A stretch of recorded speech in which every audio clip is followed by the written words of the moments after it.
Alors, je ne sais pas si vous avez regardé les informations, mais même si les marchés de Noël sont interdits, à Strasbourg, il y a eu un beau sapin qui a été illuminé. Et c'est vrai que en ce moment, les jours diminuent de plus en plus et les nuits augmentent de plus en plus. Mais ce qui est intéressant, c'est qu'il y a aussi de plus en plus de lumière qui apparaît sur les sapins. Et il y a une tradition que l'on a en tant que chrétien, c'est ce qu'on appelle la couronne de l'Avent. Alors je ne sais pas qui parmi vous a une couronne de l'Avent chez eux. Faites un petit signe, ceux qui ont des couronnes. Voilà, il y en a quelques-uns quand même. Alors les couronnes de l'Avent, le principe c'est simple. Alors, ma femme, elle a fait quelque chose de joli aussi. Mais elle est douée, ma femme, je l'aime beaucoup en plus. Elle a fait une couronne, c'est une bûche de l'Avent. C'est une couronne un peu différente. Et puis donc, chaque dimanche avant le dimanche de Noël, on allume une bougie. Hein? Alors, on va l'allumer tout à l'heure, mais ce que j'aimerais ce matin, c'est qu'on puisse nous centrer ensemble sur un texte de la Bible, et que vous pourrez vous rappeler lorsque vous allez allumer cette première bougie de l'Avent. Ok? Alors, le texte que j'aimerais prendre ce matin par rapport à cette première bougie que l'on peut allumer le premier dimanche de l'Avent, c'est un texte qui se trouve dans Luc 1, chapitre 26 à 38. Et en fait, c'est le texte qui parle du moment où l'ange vient vers Marie pour lui annoncer qu'elle va enfanter un fils. Luc 1, versets 26 à 38, il est écrit: au 6e mois, l'ange Gabriel fut envoyé par Dieu dans une ville de Galilée appelée Nazareth, auprès d'une vierge fiancée à un homme de la maison de David nommé Joseph. Le nom de la vierge était Marie. L'ange entra chez elle et dit: je te salue, toi à qui une grâce a été faite. Le Seigneur est avec toi. Troublée par cette parole, Marie se demandait ce que pouvait signifier une telle salutation. L'ange lui dit: ne crains point, Marie, car tu as trouvé grâce devant Dieu. Et voici, tu deviendras enceinte, et tu enfanteras un fils, et tu lui donneras le nom de Jésus. Il sera grand, et sera appelé fils du Très-Haut, et le Seigneur Dieu lui donnera le trône de David, son père. Il régnera sur la maison de Jacob éternellement, et son règne n'aura point de fin. Marie dit à l'ange: comment cela se fera-t-il, puisque je ne connais point d'homme? L'ange lui répondit: le Saint-Esprit viendra sur toi, et la puissance du Très-Haut te couvrira de son ombre. C'est pourquoi le saint enfant qui naîtra de toi sera appelé Fils de Dieu. Voici Élisabeth, ta parente, a conçu elle aussi un fils en sa vieillesse. Et celle qui était appelée stérile est dans son 6e mois. Car rien n'est impossible à Dieu. Marie dit: je suis la servante du Seigneur, qu'il me soit fait selon ta parole, et l'ange la quitta.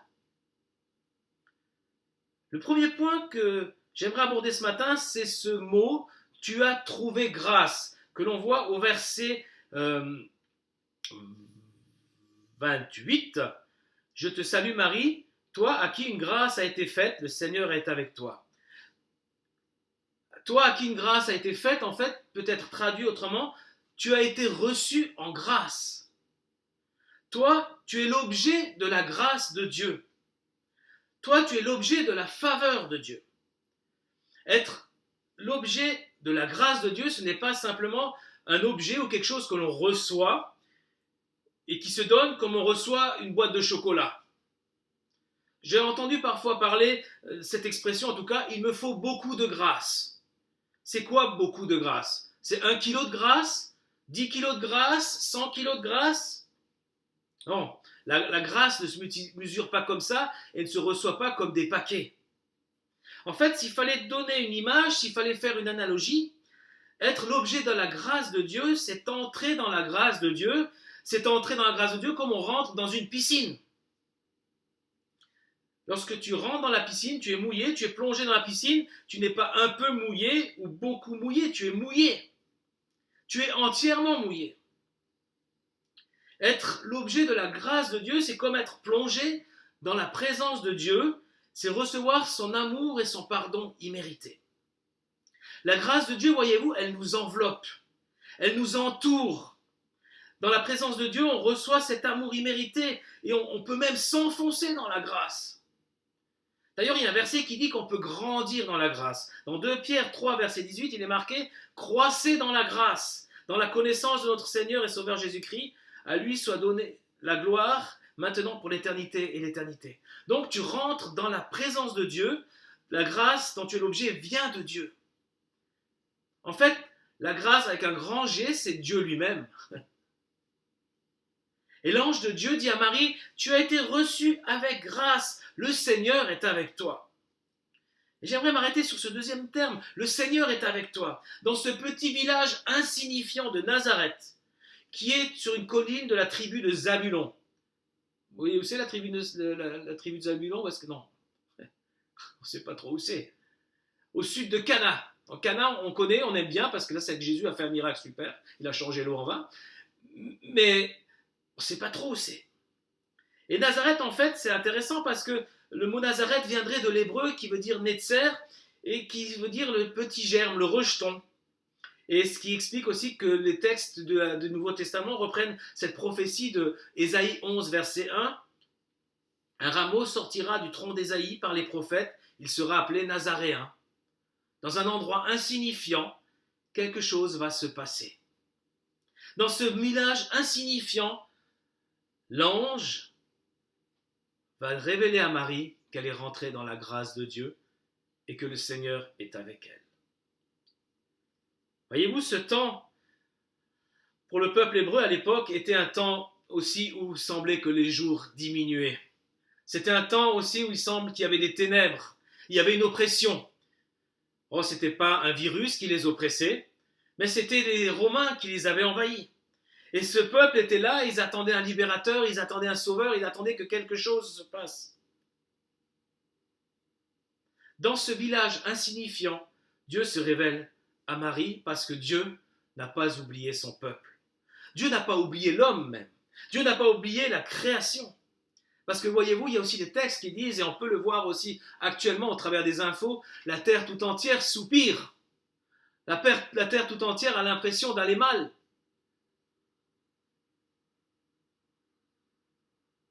Voyez-vous, parce que la terre soupire, les hommes soupirent, nous soupirons tous, parce qu'en fait, nous sommes en disgrâce.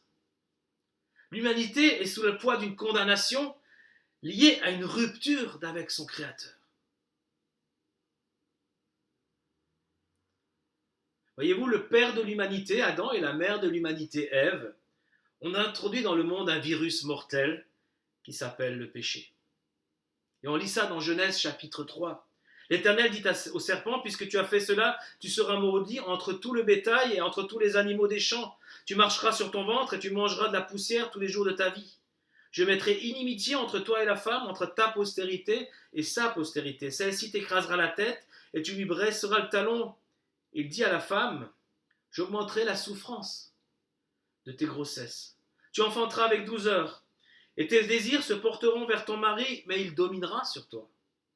Il dit à l'homme, puisque tu as écouté la voix de ta femme, tu auras mangé de l'arbre du sujet duquel je t'avais donné ordre, tu n'en mangeras pas, le sol sera maudit à cause de toi. C'est à force de peine que tu tireras la nourriture tous les jours de ta vie.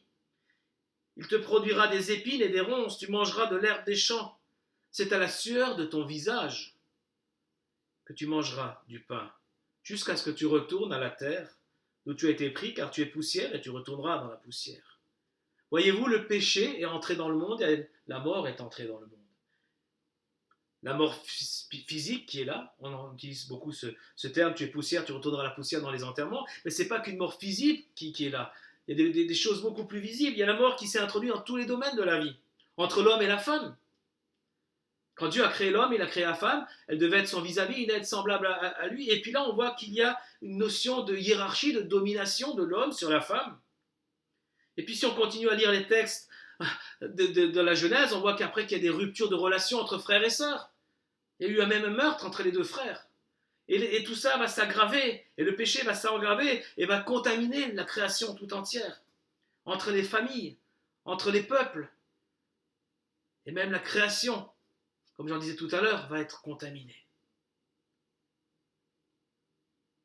Toute la création a été condamnée car la relation avec le Créateur est coupée. C'est un monde en sursis, un monde perdu, un monde en disgrâce, qui a besoin de grâce, qui a besoin désespérément de son Créateur. Il a besoin de la grâce de Dieu. C'est par une femme que le péché est entré, mais c'est aussi par une femme que cette grâce va rentrer de nouveau dans la création de Dieu.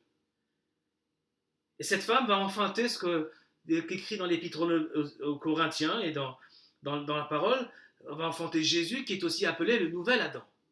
Et dans 1 Corinthiens 15, versets 45 à 49, il est écrit « Le premier homme, avant Adam, devint une âme vivante. Le dernier Adam est devenu un esprit vivifiant. Mais ce qui est spirituel n'est pas le premier. Ce qui est animal, ce qui est spirituel, vient ensuite. Le premier homme tiré de la terre est terrestre. Le second homme est du ciel. Tel est le terrestre, tels sont aussi les terrestres. Tel est le céleste, tels sont aussi les célestes. De même, nous avons porté l'image du terrestre, nous porterons aussi l'image du céleste. » Marie est entrée dans la grâce de Dieu. Le Seigneur est avec elle. Cette jeune fille entre dans la grâce de Dieu, le Seigneur est avec elle. Cette même grâce qu'elle va recevoir est aussi accessible aux hommes aujourd'hui. Le Seigneur est rentré dans l'histoire de l'humanité, la grâce de Dieu est entrée dans l'humanité. Qu'est-ce que tu en penses? En y réfléchissant bien, j'ai aussi reçu cette grâce. Tu as aussi reçu cette grâce. Quand tu as rencontré Jésus, tu as reçu cette grâce et le Seigneur aujourd'hui est avec toi. Tu as ce libre accès auprès du Père. N'est-ce pas merveilleux? Des fois, je me pose cette question et nos têtes peuvent commencer l'esprit peut vagabonder et on peut se dire, mais comment ça se fait que Dieu me connaisse moi? Est-ce que c'est vraiment vrai que Dieu me connaît moi quand je vois tous ces gens autour de moi? Comment se fait-il qu'ils me connaissent moi, qu'ils m'aiment, qu'ils m'aient choisi? C'est inimaginable. Le Seigneur est avec toi. Jésus t'a aimé. Le Seigneur est avec toi car Jésus a ouvert ce chemin vers le Père. Le temps de la grâce est révolu. Et Dieu a son regard sur toute la terre. Nulle personne, nul endroit lui est inconnu. Que ce soit Nazareth, il ne regarde pas simplement ce qui est à Paris, ou ce qui est dans les grandes villes. Oh, il ne regarde pas simplement ce qui se passe à Mulhouse ou à Cernay, ou Burnopt ou à Aspach. Il va même dans la vallée de Masevaux, à Wegscheid, ou alors à Böxishofen. Il connaît ce nom imprononçable où il y a Abdoul et Gabriel qui y sont. Le Seigneur parcourt la terre. En effet, l'Éternel parcourt toute la terre du regard pour soutenir, quelle belle promesse, pour soutenir tous ceux dont le cœur lui est attaché sans réserve. La lumière est entrée dans le monde. Et j'aimerais m'arrêter encore sur ce deuxième verset, un verset dans ce passage, c'est le verset 37. Rien n'est impossible à Dieu. Il dit à Marie, rien n'est impossible à Dieu. Parce que quand il s'adresse à Marie, il lui dit, voilà, tu vas être enceinte. Et Marie, elle sait très bien ce qu'elle a fait. Elle dit, mais moi, je ne peux pas être enceinte, je n'ai pas connu d'homme. Je n'ai pas eu de rapport sexuel. Je peux pas... C'est pas possible. C'est improbable que je sois enceinte. Comme il est improbable d'ailleurs que sa tante, Élisabeth, soit enceinte dans sa vieillesse. Elle avait peut-être déjà eu la ménopause, la pauvre dame. Impossible. Et pourtant, elle est née au 6e mois. C'est impossible. Vous me direz, c'est aussi impossible d'arrêter le temps. Arrêter le soleil et figer les choses, c'est impossible. Et pourtant, dans Josué, il est écrit que Dieu l'a fait. Vous me direz peut-être que c'est impossible de marcher dans une fournaise ardente, c'est comme si vous mettiez votre main dans votre cheminée, c'est impossible, ça brûle. Et vous mourrez, vous allez avoir des dégâts. Les Shadrach, Meshach, Abednego ont expérimenté l'impossible. Vous me direz que c'est impossible d'aller dans une fosse aux lions, surtout s'ils ont faim. Et pourtant Daniel était au milieu d'eux. Vous me direz que c'est impossible de marcher sur l'eau. Et pourtant Pierre a marché sur l'eau. Bon, encore, il a coulé à un moment donné, mais il a marché sur l'eau. Vous me direz que c'est impossible de faire marcher les boiteux, de que les aveugles voient. C'est impossible de ressusciter les morts. Voyez-vous, Dieu n'est pas soumis aux lois naturelles. Il calme la tempête. Il guérit, il restaure les relations brisées. Est-ce que tu crois cela? Est-ce que tu es prêt de le proclamer autour de toi? Lorsque tu es confronté dans une situation où des couples se déchirent, ou dans le voisinage, au travail, il y a des difficultés relationnelles, dire voilà, Dieu peut apporter la paix là. Dieu peut faire quelque chose pour ton couple. Dieu peut faire quelque chose pour ta maladie. Il peut te guérir. Est-ce que vous pensez qu'il peut faire ces choses-là? Oui. Après, notre question, c'est de savoir, est-ce qu'il veut faire les choses? Est-ce que nous sommes dans ses projets? Mais ce n'est pas est-ce qu'il peut le faire. C'est comprendre ce que Dieu veut faire, qui est difficile, mais qui n'est pas impossible non plus. Et j'aimerais encore aller plus loin. Lorsque vous allez allumer cette bougie, première bougie de votre couronne, vous allez vous dire, voilà, dans ces ténèbres, la lumière brille.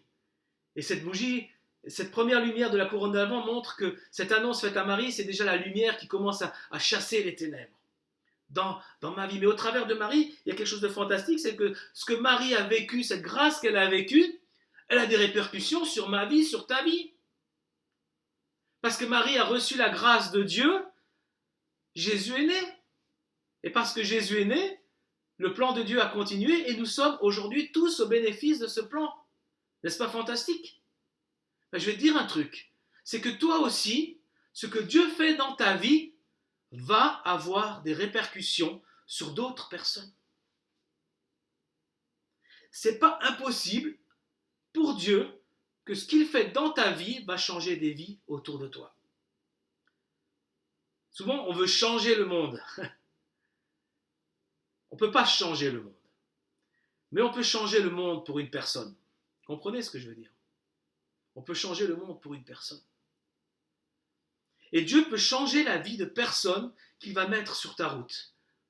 Pas parce que tu es quelqu'un de parfait, pas parce que tu as des qualités, pas parce que tu es saint, mais parce que la grâce de Dieu qui est en toi va rejaillir sur les personnes qui sont autour de toi.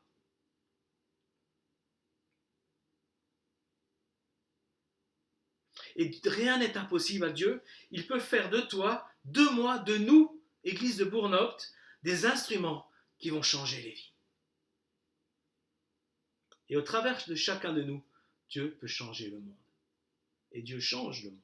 Parce que si nous sommes là, il y a toute une lignée de témoins qui ont passé le flambeau, qui ont permis que la grâce de Dieu qui s'est manifestée dans leur vie se manifeste encore ailleurs, pour d'autres. N'est-ce pas fantastique? Voilà. Souviens-toi en ce premier dimanche de l'Avent que cette grâce est offerte. Plonge-toi dans cette grâce, elle t'est offerte. Que comme Marie, rappelle-toi que le Seigneur est avec toi. Et souviens-toi que rien n'est impossible à Dieu. Je sais que parmi vous, il y en a plusieurs qui traversent des épreuves difficiles. Mais sache que dans cette épreuve, Dieu est avec toi et que rien ne lui est impossible. Dieu peut t'utiliser. Dieu peut m'utiliser. Dieu peut nous utiliser tous ensemble en tant qu'Église pour véhiculer sa grâce autour de nous, aux personnes qui sont dans les ténèbres. Et cette grâce, ce n'est pas des cadeaux qui se donnent. On ne peut pas le mesurer. Cette grâce, on peut juste s'y plonger dedans. Et les gens qui se sentent en disgrâce, lorsqu'ils se plongent dans la grâce de Dieu, vivent quelque chose de fantastique. Amen. Alors ce que j'aimerais faire avec vous, c'est allumer cette première bougie. Parce que notre monde a besoin de lumière. Notre France a besoin de lumière. Hein. Surtout en ce moment. En ce moment, il y a, même le gouvernement se rend compte que les Français dépriment. Et c'est vrai que les temps sont difficiles. Bien sûr, la France n'est pas un pays où il y a des besoins matériels comme ailleurs, bien qu'il y a de plus en plus de pauvres aussi. Mais rappelle-toi, en allumant cette lumière, alors celle-là, il faut qu'on change les fils, c'est pas grave. En allumant cette lumière de la couronne de l'Avent, rappelle-toi que ce que Dieu a fait dans la vie de Marie, Dieu le fait dans ta vie. Rappelle-toi que Noël, c'est la lumière qui va chasser les ténèbres. Rappelle-toi que Noël, c'est la grâce de Dieu qui se manifeste pour chacun d'entre nous.